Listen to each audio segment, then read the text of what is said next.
We have Yejide on True to Life TV. And of course, I'm the host, Apollos, touching on topics of this young lady's experience from her business endeavors to the economic experience that she has taught individuals, to what her business in details are, to her activist experience, to the humanitarian experience that she has provided to the community, and what it is that she has to bring to the universe here in 2026 and beyond, because we are looking towards the future of the community, of course, ourself, because it starts with oneself. As Socrates said, know thyself.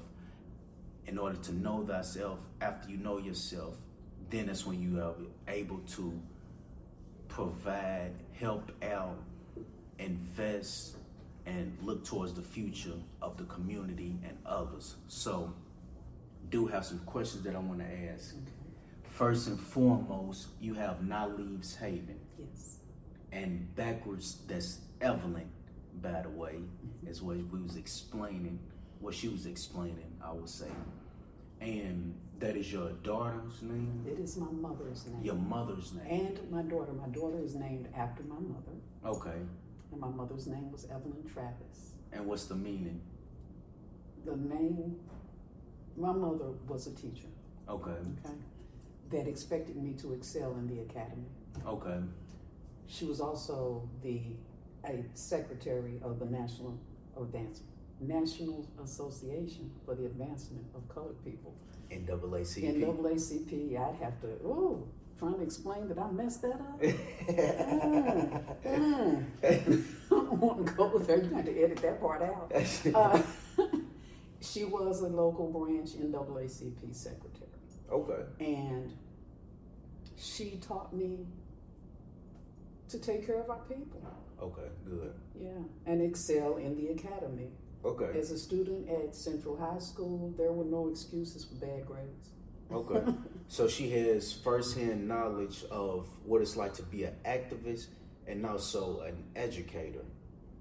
And your father, she grew up on 34th and Broadway, which is at the funeral home, which is a busy commercial street, especially at the time of her growing up in the 70s. In the 70s. So, you know, from the business perspective, it was hard for even black individuals at that time to own businesses or real estate on that street. Now that prior, my father raised me with that knowledge. Okay. We were just coming into the ability to own property in the 70s. I don't know about the 60s, but in the 70s, we were just getting comfortable and being on Broadway and knowing that we could purchase property. My father, when he came to Louisville, that wasn't an option. You could not. A black person couldn't own property on Broadway, could not. And so he was determined that not only would he own property, but he would raise his children on Broadway. So I grew up there. Okay, that's good. So you got the economics education from your father and how to build a business and community service. Yeah, my daddy, I'm proud to say I am his daughter. Good. Because he was a servant. He taught me to be kind to people. He taught me to, if you're going to do anything, be kind and be of service. Most definitely. And I see that in you. I met someone, told them who my father was, and the first thing out of their mouth was, "Your father helped me." That's good. And I immediately thought, oh, I want to be like my daddy. Oh, I want to be like my daddy. I want somebody to be able to say of me, "Your grandmother helped me." Most definitely. And that is what I live my life now trying to do. So you have two leaders in your family that you was able to gain experience and knowledge from that created this wonderful gene here. Thank you. That's presentable to this universe. And you have some good you have some good activist experience, you have some good community experience, and your business, from what I know, seems like a good business. What would you say is one thing that you want the audience to get out of your business, as far as what's the content in your business? My content is service. Service. I am seeking the investors, 1 million investors willing to invest between $5 and $50 or more. Okay. To allow me to help people in the West End do, be, and have better. Intergenerational wealth, lowering the rate of poverty, lowering the rate of maternal death, because a lot of women are dying due to unnecessary. Black women are not being treated with the same care and concern as other people. Okay. Leave it there. We'll leave it there. Our youth are suffering because of a lack of things to do. And I believe if we can create more programs and more opportunities, more creative opportunities, then we won't suffer as much violence. We talk about it, but we really aren't offering them other opportunities, such as travel. If we can get them out of the city and show them other things and other ways of being, I think it will change the anger level. And I think a lot of our young people are just plain hungry. Hungry. Yeah. Hungry. Hungry will make you hangry. And dealing with emotions early on. Yes. So solving the problem of what caused whatever trauma for you to react to society in a certain manner. Dealing with that, transforming it, and then I think that's the first step in order for, a young individual to be able to be healthy minded and be on the path to success. Yes. So, speaking on that, you had unauthorized living to where you was helping individuals out of a good heart.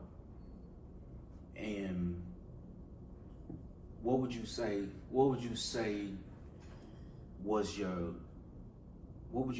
that you could have done better, and what would you say that your thoughts was at that time to where it was presented to you of, okay, remove the unauthorized individuals, or you will have to be removed from this facility or this apartment?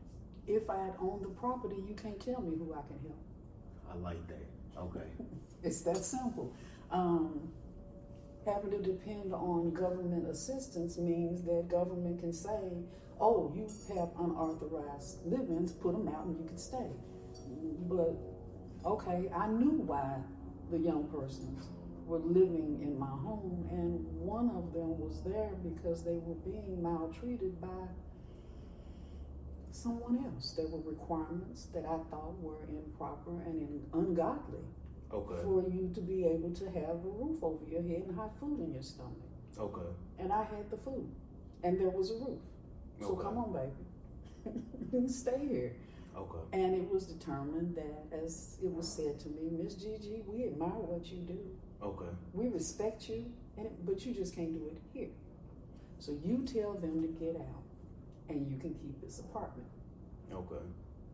And so I cried, and I walked across the street and started packing. And so right there in your mind, you said, okay, I need my own facility in order to present the purpose. Because here's the thing, everyone's purpose is different. Right. One part of your purpose is servitude. So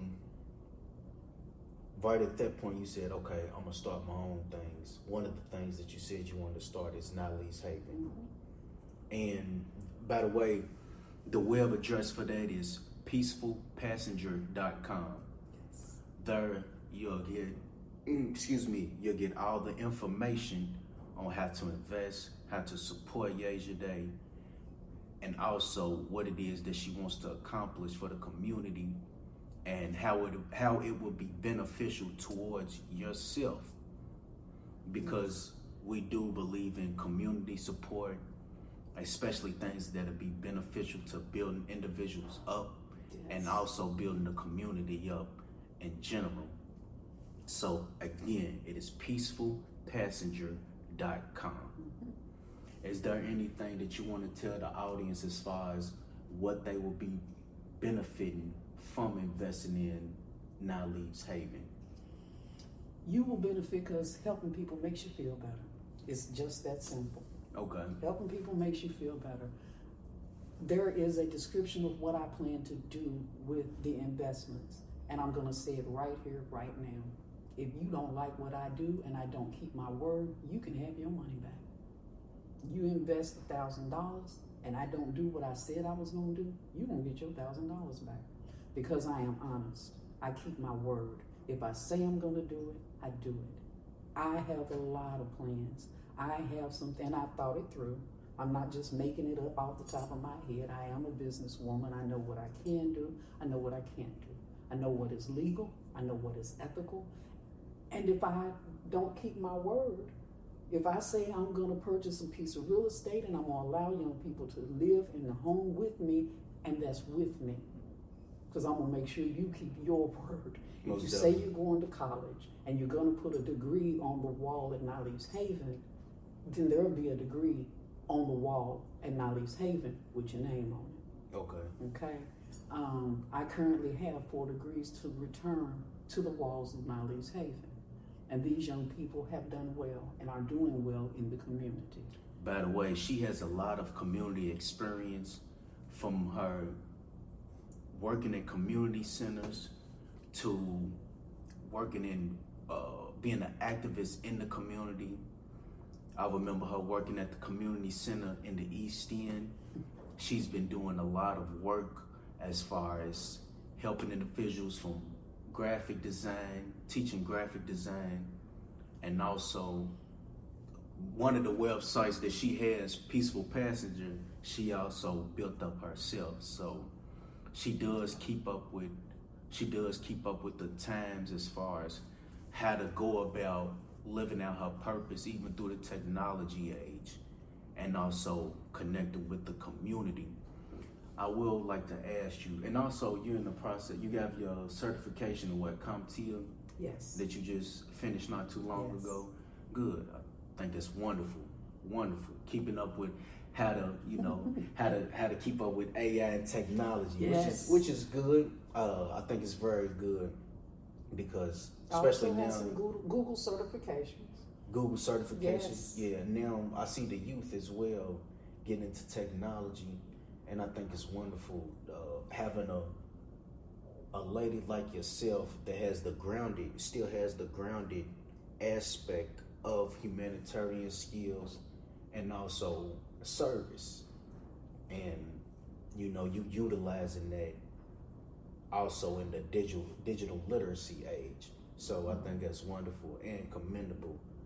Is there anything that you want to tell the audience as far as what they can learn from you, and what it is that you want them to know about yourself or your business that can motivate them and that can be beneficial to them? I know you already said that it'll help them, help the community. What else would you like to tell the audience? Now Leaves Haven is a public benefit corporation, not a nonprofit. And by public benefit corporation, I mean that every dollar that comes in goes back into the community. I'm not raising money to put it in my pocket. It is a private business, so that I get to determine who we're going to help and how we're going to help them. Such as, there are organizations in the West End of Louisville that are doing amazing work. But I'm curious to know what would happen if you didn't have to spend so much of your time raising money. What if you had it? How would you facilitate more service in the community? Good philanthropy work. Yes, if there is an organization right now that they're doing a program called Feed the West, and they are feeding people. I've heard, most definitely. But they need a permanent location. Mm-hmm. We need a grocery store in the West End. And there's some good individuals here in the city that is in process of building their own, growing their own food. Yes. Which is wonderful. And I think that's, shining a light on farmers, even the local growers is important, even for connecting with individuals who's building up grocery stores, because that's the aspect. We want to continue to congratulate individuals who's actually building up the community. Yes. And that's providing proper nutrients for the community. Yes. And I mean from mental growth all the way to physical health. Yes. Because that's what we about, building up and, building up the community, building up ourselves, and progression. We are on the continuous process of progression. That's what we're about. Going up. Yes. So I do want to thank you for coming on the show. This is True to Life TV. My name is Apollos, and we have Yejide here. Travis. I'm proud to be a Travis. Yejide Travis. There you have it.